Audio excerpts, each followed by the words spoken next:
Le dernier comité syndical du SIDEM s'est déroulé cette semaine.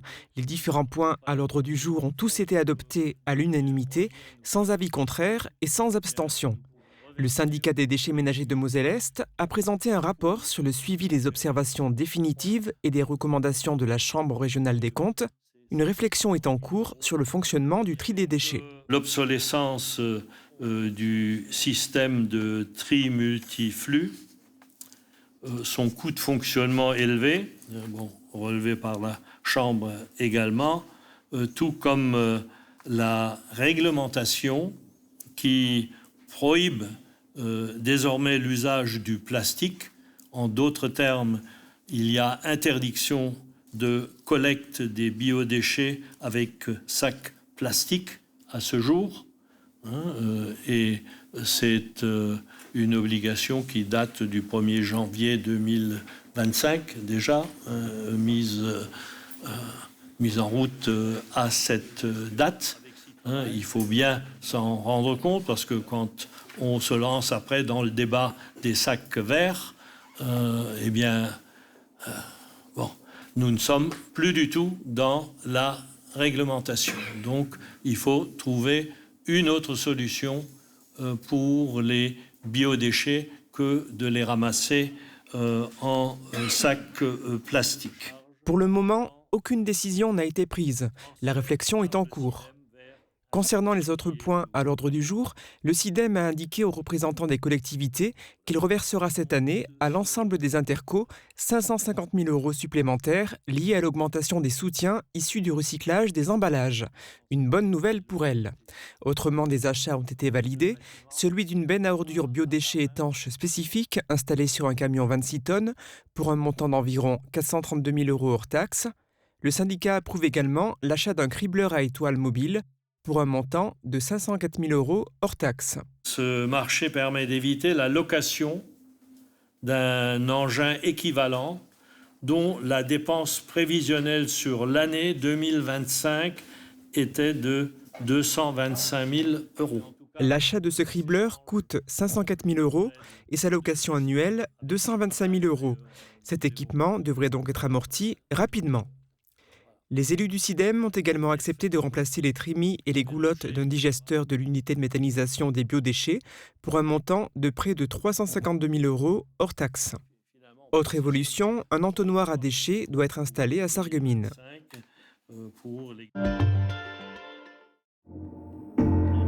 Samedi soir, dans la boîte noire de Meisenthal, un spectacle tout à fait particulier sera présenté. Le concert du 22 novembre, c'est le concert de restitution du projet qui a eu lieu sur le territoire de Bitche, un projet qui a duré 1 an. Je suis venu créer des chansons pendant 3 semaines avec des personnes du territoire, plein de profils différents, rencontrés dans le Beacherland, avec un BDiste qui s'appelle Jean Chauvelot. Et on en a fait un livre musical, un livre-disque, avec un CD et un QR code qui donne accès à tout un répertoire et un film de François Dorlan, et qui expose en fait toute une traversée, un road trip musical dans le Beacherland. Et là, samedi, on propose un concert qui retrace cette aventure. Qu'est-ce qu'on va pouvoir entendre comme chanson ? Alors, j'ai écrit des chansons avec plein de personnages différents. J'ai écrit des chansons avec Sébastien Zell, qui est un coach de boxe. J'ai fait une chanson sur la gare de Bitche avec Sony, une chanson sur le Paulus Mule, un gîte tenu par Flore et Louise. Quoi d'autre encore comme chanson ? Il y a une chanson sur les souffleuses de verre, une chanson sur la nature du Beacherland, une chanson écrite avec les citoyens du territoire de Bitche, qui a été écrite en plusieurs langues. Parce que petite info, le plate est la deuxième langue la plus parlée au Brésil. J'ai appris ça sur le Beacherland. Et du coup, j'ai écrit une chanson en plate, en portugais et français, avec Lucia de Carvalho et Edouard. Et du coup, on va chanter toutes ces chansons-là. Il y en a encore d'autres que vous avez oubliées. Il y a le Jardin des Délices que j'ai écrit avec Schengele. Enfin, plein de chansons diverses et variées. Pour vous, qu'est-ce qui ressort de cette expérience pour ce projet ? Alors moi, ce qui ressort, je connaissais déjà le territoire de Bitche. Là, j'ai été très heureux d'y pénétrer en profondeur et de rencontrer plein de personnages. En fait, ce qui est marrant, c'est que c'était un peu des personnages mythologiques. Je trouve ce territoire à chaque fois plus mystérieux. Plus j'y vais, je me dis, wow, mais c'est un monde sans fin. parce que ça paye pas forcément de mine, il y a une grande forêt, et ça c'est sûr que la nature est très belle. Mais en fait, dans cette nature, il y a aussi des femmes et des hommes qui sont hyper intéressants. Et du coup, c'était super de pouvoir rentrer en rapport avec eux. Et je me dis, waouh, mais au-delà d'être gentil, il y a des choses super intéressantes à découvrir dans le territoire de Bitche. C'est rempli de culture, c'est rempli de profondeur humaine. Et voilà, je trouve ça. En fait, j'ai l'impression que ça s'arrête jamais, quoi. On peut venir ici plusieurs fois et redécouvrir sans cesse des choses. C'est quoi les sentiments qui ont prédominé durant toute cette aventure? La joie, beaucoup, parce qu'on a beaucoup rigolé avec les copains, on a beaucoup rigolé avec les personnes qu'on rencontrait à chaque fois. Donc il y avait vraiment de la chaleur humaine, de la joie, je dirais, beaucoup de rire, beaucoup de sentiments poétiques, notamment avec Schengele. Il y a eu c'est un monsieur qui est arboriste sur le territoire de Bitche. Et je me souviens vraiment d'un moment un peu de pause, un peu de rêve à la Alice au Pays des Merveilles, parce qu'il avait fait une petite table dans son jardin. Et on a passé un super moment humain, donc de la poésie et de la joie. Rendez-vous samedi à la boîte noire de Meisenthal pour assister à la restitution du travail de Paul Damour, issu de son séjour dans le Beacherland. Dans une vieille grange, comme au bord du Gange, on peut chanter la paix, jour après jour. À l'abandon depuis plusieurs dizaines d'années, l'ancien établissement scolaire Saint-Augustin tombe en ruine et les bâtiments deviennent dangereux. La CCPB a lancé des travaux de sécurisation du site et de mise hors d'eau de bâtiments par 2 entreprises. Des arbres dangereux ont été coupés sur l'avant du site et des bâches ont été posées sur 2 toits endommagés. Mais là, on coupe l'addiction. C'est-à-dire, on va... Pour Michel, c'est peut-être le début d'une nouvelle vie. À 58 ans et après de nombreuses tentatives ratées, il est déterminé à arrêter de fumer pour de bon. Conseillé par son fils, désormais ancien fumeur, il s'est tourné vers une technique méconnue, la réflexologie auriculaire. Donc c'est une technique de bien-être douce qui est adaptée à l'arrêt du tabac, mais également pour la ménopause, l'anxiété ou la perte de poids. Ça peut aider encore pour d'autres choses. Certaines personnes peuvent avoir besoin d'une 2e séance. Donc dès que la motivation elle est présente et qui sont prêts à changer certaines habitudes, ça fonctionne. Depuis août dernier, c'est à la case Altea que Brian exerce cette technique au laser. Une seule et unique séance d'1 heure doit permettre à chaque client de mettre fin à la cigarette. Mais pour une séance réussie, plusieurs étapes sont essentielles. On va beaucoup discuter, essayer de trouver un protocole qui est adapté à la personne. Donc par exemple, pour aujourd'hui, on est pour l'arrêt du tabac. Donc on va voir s'il faut travailler plutôt sur la nervosité ou quelqu'un qui peut avoir peur de prendre du poids. Donc c'est surtout par rapport à ça qu'on va faire le premier entretien. Et ensuite, on va faire le fameux laser. Donc c'est de la lumière pulsée. Donc c'est un laser froid qui est totalement indolore. Et après la séance également, puisque la technique se base sur la volonté de chaque client. Pour le processus d'après-séance, qu'on commence, c'est changer les habitudes. Par exemple, le café-clope du matin, on va boire le café à l'intérieur. Ou changer les habitudes au volant, ça peut être la pause clope aussi quand on est au travail. C'est surtout essayer de bousculer un peu le train de vie qui est lié à la cigarette. Et en fait, avec le laser, ce qui va aider, c'est le sevrage tabagique. Donc, on va être plus calme, moins anxieux, moins nerveux. Et c'est surtout par rapport à ça que la réussite, elle fonctionne. 83% des patients qui sont passés par la réflexologie auriculaire ont réussi à arrêter définitivement la cigarette.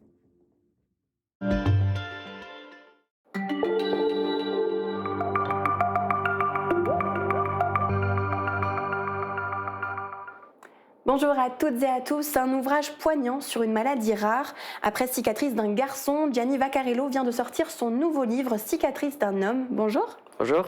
Alors Gianni Vaccarello, vous avez 29 ans, vous venez de Morsbach et vous êtes atteint du syndrome de Silver-Russell qui touche 500 personnes en France. Est-ce que vous pouvez déjà nous parler de cette maladie ? Alors le syndrome de Silver-Russell, c'est un retard de croissance avant la naissance et après la naissance. Donc moi j'avais 4 cm de différence entre mes jambes, j'ai une asymétrie corporelle aussi. J'ai dû me faire opérer à l'âge de 10 ans. Une opération qui a duré 1 an, c'est des broches, des anneaux reliés à des broches qui étirent l'os. Donc c'était une opération très douloureuse. Il y a différents cas aussi. Il y a aussi des troubles alimentaires que moi, j'ai pas trop eu. Il y a des enfants qui sont alimentés par sonde. C'est des cas beaucoup plus graves que moi. Donc, c'est bien de dire aussi qu'il y a plusieurs cas différents, plus graves que d'autres. Et donc c'est une maladie génétique, c'est ça? C'est ça. Et comment ce syndrome impacte finalement votre quotidien à vous? Alors, maintenant, on va dire que ça l'impacte un peu moins, mais pendant ma naissance ou l'enfance, ça l'a impacté beaucoup, parce que je devais faire attention à tout. Je devais faire...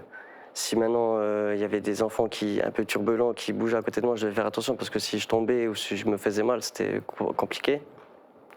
À l'école aussi, j'avais toujours quelqu'un qui m'aidait, qui portait mon sac, parce que je ne pouvais pas porter lourd.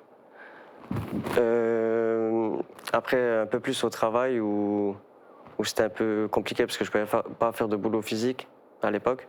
Maintenant, j'en fais. Donc, On va retracer un petit peu le fil de votre histoire. Alors, il y a 5 ans, vous avez sorti votre premier livre, Cicatrices d'un garçon. Pourquoi c'était important pour vous d'écrire justement à propos de cette maladie? Alors, comme je dis toujours, j'ai jamais aimé lire et j'ai jamais aimé écrire. Et un jour, c'était pendant le Covid. Donc tout le monde s'ennuyait un peu. J'étais tombé sur un site de témoignages d'enfants atteints de ma maladie. Et quand je regardais, c'était que des parents qui écrivaient ou des médecins qui écrivaient. Et ça retraçait pas trop notre vie en fait. Vous vous retrouviez pas voilà, dans... pas du tout. Donc j'ai voulu écrire quelques lignes sur le site là. Et en fait, je me suis dit pourquoi écrire quelques lignes, autant écrire quelque chose de plus grand. Et alors j'ai commencé à ouvrir une page Word, j'ai commencé à écrire un peu, et après je me suis plus arrêté. Et il y avait une volonté donc de sensibilisation aussi derrière tout ça, de sensibiliser le grand public? Ouais, c'est ça, parce que je parle beaucoup d'harcèlement scolaire aussi. Donc il fallait le dire.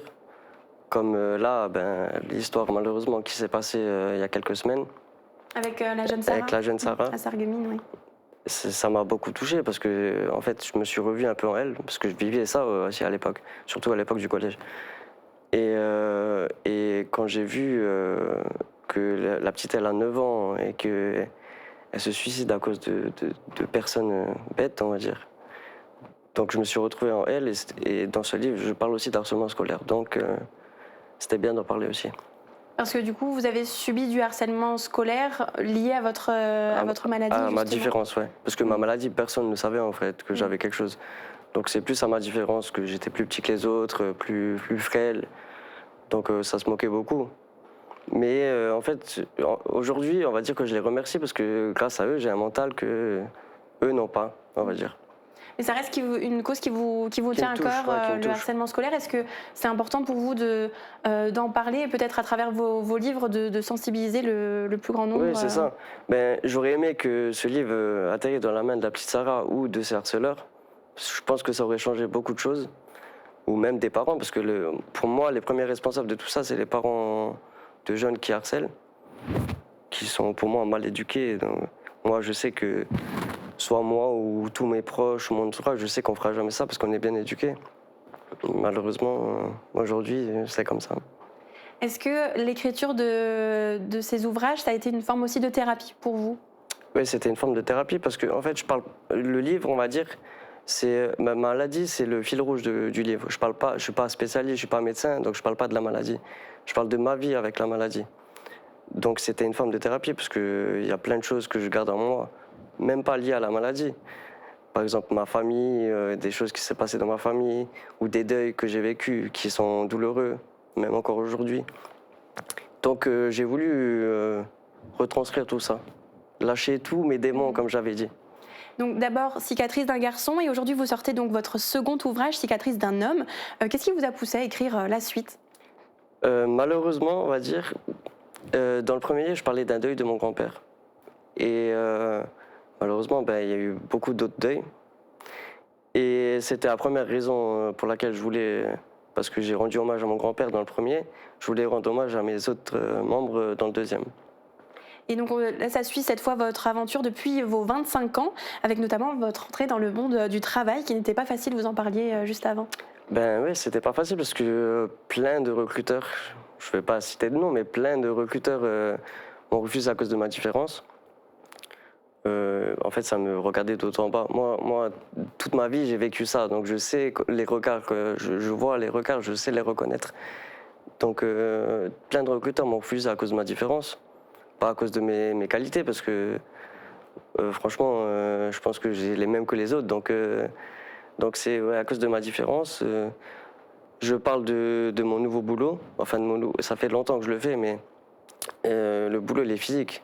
Donc, je peux faire tous les boulots, même si j'ai une différence physique, je peux quand même le faire. Mais donc vous êtes la preuve que malgré cette maladie, on peut s'en sortir. Ouais, c'est ce que je veux retranscrire dans les livres. C'est ok, je suis différent, mais je peux faire pareil que les autres. Et le livre s'achève sur une fin que vous avez imaginée. Alors, je voulais vous poser la question, quels sont vos projets à vous aujourd'hui, concrètement, vos ambitions ? Ouais, c'était une fin que j'ai imaginée. Tout le monde, enfin ceux qui l'ont déjà lu, pensaient que c'était déjà vécu, mais non, pas du tout. C'est la fin. Mes 2 livres, c'est la vie que j'ai vécue et la fin que je veux moi. Donc, je parle de voyage à Milan, qui est ma ville de cœur, que j'aimerais vivre là-bas. Donc, faire ma vie là-bas et la suite. Et aujourd'hui, quel est le message que vous voulez faire passer à vos lecteurs, à vos téléspectateurs, à travers votre histoire, vos ouvrages ? Que tout le monde peut se retrouver dans le livre. Ça parle de deuil, ça parle d'amour toxique, ça parle de passion, ça parle de tout. Donc tout le monde peut lire le livre, ça parle pas de la maladie. Donc tout le monde un peu peut se retrouver dans ces livres. Donc procurez-les-vous, lisez-les. Et justement, où est-ce qu'on peut trouver vos ouvrages ? Alors j'ai créé un site internet qui s'appelle www.livre-gv.com. Oui. Voilà. Les 2 livres sont présents. Le 2e livre a été écrit aussi en italien. Okay. Donc pour les personnes qui sont en Italie, peuvent se le procurer aussi. Et est-ce qu'il y aura peut-être un jour un 3e livre ? Non. Non, vous arrêtez là. C'est fini. Il faut regarder la fin du livre et le lire et vous comprendrez que voilà, c'est fini. Et peut-être sur d'autres thématiques Ouais, non, peut-être, ça, pourquoi pas. Pourquoi pas, parce que ça m'a ouvert une petite passion, on va dire. Oui, c'est une belle histoire. En tout cas, merci de l'avoir partagé avec nous. Je vous souhaite bonne continuation et j'espère que vous pourrez atteindre vos objectifs. Pourquoi pas vivre à Milan d'ici quelques années. Peut-être. Pourquoi pas. Merci beaucoup. Merci beaucoup. Et très bonne journée à vous. La rénovation de vos façades avec Modern Habitat allie esthétique et une résistance garantie à toutes les intempéries. Radio Studio 1, 105.8. Toute l'énergie du 80 pop rock, toute l'info locale et encore plus. À Beach, à Sarreguemines et partout où vous êtes. Radio Studio 1. Super Error Bac vous accueille au quotidien et par tous les temps. Nos traiteurs vous servent avec le sourire au rayon charcuterie. Et pour des desserts toujours plus réussis, rendez-vous dans notre boulangerie-pâtisserie. La météo avec U, commerçant autrement. Bonjour tout le monde, ce week-end aura lieu la soirée d'intronisation du nouveau couple princier de la société carnavalesque de Sarreguemines. Ce qui veut dire que nous allons connaître les nouveaux princes et princesses de carnaval qui succéderont à Léa Ier, Mathéo Ier, Nicolas Ier et Emma-Marie Ier et qui seront élus pour toute l'année. Est-ce que c'est une tradition que vous continuez de suivre chaque année et participerez-vous aux différents événements liés à carnaval ? Répondez-nous dans les commentaires sur notre page Facebook. Et côté météo pour demain, c'est une très belle journée ensoleillée qui nous attend avec un ciel bien dégagé, mais des températures qui vont encore chuter. Les minimales iront de -6 à -7 degrés et les maximales ne dépasseront pas les 1 à 2 degrés. Demain, nous fêtons les Céciles et il fera jour de 7h50 à 16h44. Passez tous encore une belle journée en notre compagnie et un excellent week-end.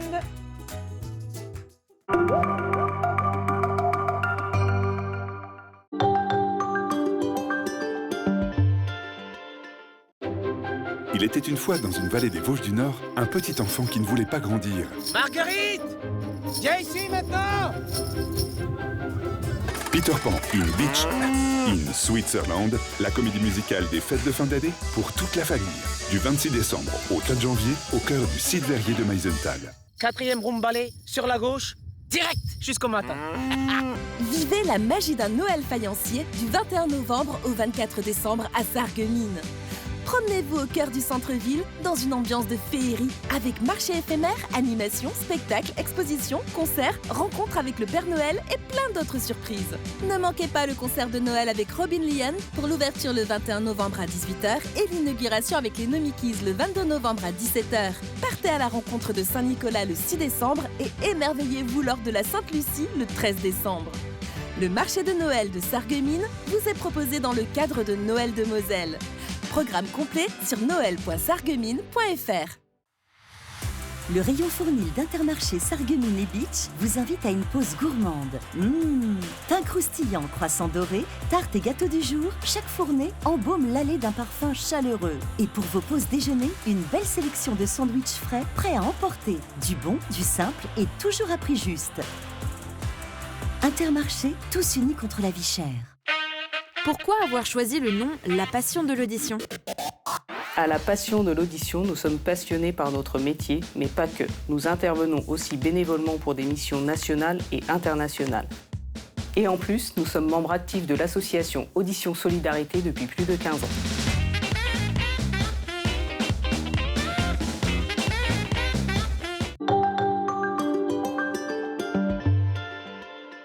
Cette semaine, En Immersion, on va découvrir ensemble les coulisses d'une grande surface, boulangerie, charcuterie, poissonnerie, fruits et légumes, rayon de libre service. Il se passe plein de choses avant l'ouverture aux clients. Alors, donc là, il est 5h, mais toi, en réalité, c'est l'heure où tu finis ton poste, toi. Je finis mon poste, ouais. Donc, 5h, 5h30, je finis. Ok, donc toi, tu es le boulanger. Je suis le boulanger. Et donc, toi, tu arrives à quelle heure? Explique-moi un petit peu. 23h le soir.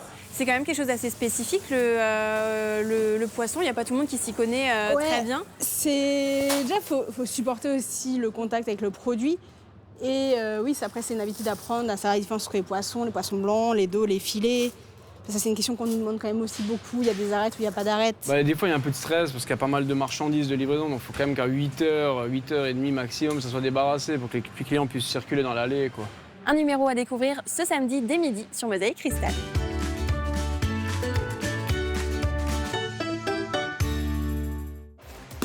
Baseball, tir sportif, club de lutte, 3 disciplines sportives, mais un même objectif, avancer ensemble dans la même direction et atteindre sa cible autant que possible. Par-delà la frontière franco-allemande, des joueurs français et allemands s'unissent, s'affrontent, se découvrent. Derrière chaque compétition, des amitiés se tissent. Dans ce prochain numéro Grenzenlos, on célèbre l'esprit d'équipe et l'intégration par le sport. Rendez-vous cette semaine sur votre chaîne de télévision.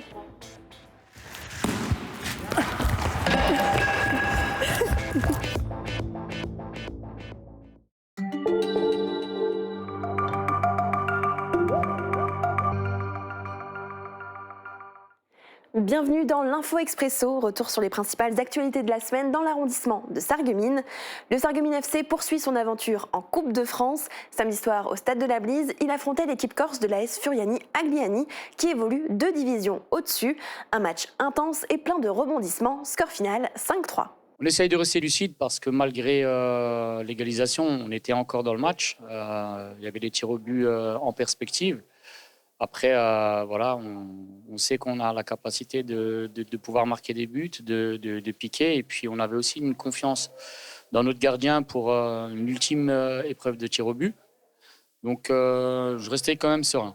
On a appris que le club de l'AS Furiani Agliani a déposé une réclamation suite au match, sans faire d'autres commentaires. Un dossier entre les mains de la Fédération française de foot. Si ce recours n'aboutit pas, le prochain rendez-vous pour la SFC sera le week-end du 29-30 novembre. C'est une équipe de Ligue 2 qui se déplacera à Sarreguemines pour le 8e tour, l'AS Nancy-Lorraine. On sera évidemment sur place pour vous proposer un résumé. Le président du Rassemblement national, Jordan Bardella, était de passage à Woustviller samedi. Il y a dédicacé son livre « Ce que veulent les Français ». Il aurait attiré 1500 personnes selon les équipes du RN. Et aujourd'hui, avec ce nouveau livre, j'ai voulu me faire le porte-voix et partager avec les Français ce que me confient nos compatriotes chaque jour et rendre hommage à cette France du travail, à cette France silencieuse qui travaille beaucoup, qu'on entend peu. Et cette France mérite qu'on lui donne la parole. Et donc, j'ai voulu modestement, avec ce livre, restituer tout ce que me disent les Français chaque jour et partager en l'occurrence ici cette rencontre avec les lecteurs. Un événement qui avait déjà fait du bruit en amont. La rencontre devait initialement se faire dans le restaurant La Charrue d'Or à Sarreguemines. L'établissement a décidé de faire machine arrière après avoir reçu de nombreux commentaires haineux sur les réseaux sociaux. Et une nouvelle mobilisation a eu lieu jeudi matin devant la maison d'arrêt de Sarreguemines. Après FO et l'UFAP vendredi dernier, c'était au tour de la CGT de montrer son mécontentement. Les surveillants pénitentiaires mobilisés dénoncent la surpopulation carcérale qui avoisinerait les 200%. La grande difficulté, c'est qu'on a beaucoup trop de condamnés à l'établissement et que ça bloque, que ça bouchonne et que c'est pour nous compliqué de gérer. On est aussi là parce qu'on a des problèmes de management avec le chef d'établissement. On aimerait que ça change et qu'il adapte un peu sa manière de gérer les agents de la structure. Et puis on a quelques aménagements avec la nouvelle porte d'entrée là qu'il faudrait rapidement mettre en place et qui nous permettrait de pouvoir être plus efficients. Des premiers transferts ont été opérés, un soulagement pour les surveillants pénitentiaires. Et la petite info en plus, ce vendredi s'ouvre le marché de Noël faïencier de Sarreguemines avec le concert de Robin Leon. De nombreux chalets vont accueillir les visiteurs au centre-ville. Plusieurs animations vont être proposées jusqu'à Noël. Retrouvez le programme complet sur le site de la ville de Sarreguemines. C'est la fin de l'Info Expresso. Très bonne journée à tous.